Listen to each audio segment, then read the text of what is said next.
కొత్తగా తీసుకొచ్చిన Google dialler లో అదిరిపోయే 2 ఫీచర్స్ అయితే ఉన్నాయి. వచ్చి మనకి కాల్ వచ్చింది అనుకోండి, ఈ విధంగా ఫుల్ స్క్రీన్ లో వాళ్ళ ఫోటో అయితే కనబడుతుంది. ఇవి తెలియక చాలా మంది మాకు కొత్తగా తీసుకొచ్చిన గూగుల్ డైలర్ అసలు వద్దు, మాకు పాత డైలరే కావాలని చాలా మంది అంటున్నారు. ఈ కొత్తగా తీసుకొచ్చిన ఫీచర్స్ ఏంటో తెలుసుకోండి. తర్వాత మీకు కావాలనుకుంటే మాత్రం మళ్ళీ మీరు పాత డైలర్కి ఎలా స్విచ్ అవ్వాలో చెప్తాను. ఫస్ట్ అయితే ఈ 2 ఫీచర్స్ ఏంటో తెలుసుకోండి. దీనికోసం మీ మొబైల్లో అప్డేట్ అయిన గూగుల్ డైలర్ అయితే ఓపెన్ చేయండి. ఓపెన్ చేశాక అక్కడ మీకు లెఫ్ట్ సైడ్ లో 3 లైన్స్ అయితే ఉంటాయి. దాని మీద క్లిక్ చేశాక సెట్టింగ్స్ అయితే ఉంటాయి.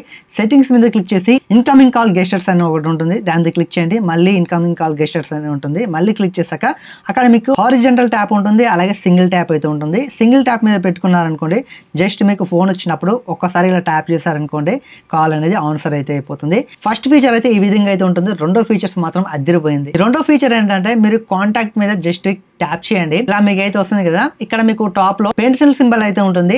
ఇక్కడ పెన్సిల్ సింబల్ మీద క్లిక్ చేశాక పిక్చర్ అండ్ కాలింగ్ కార్డ్ అనే ఒక ఆప్షన్ అయితే ఉంటుంది.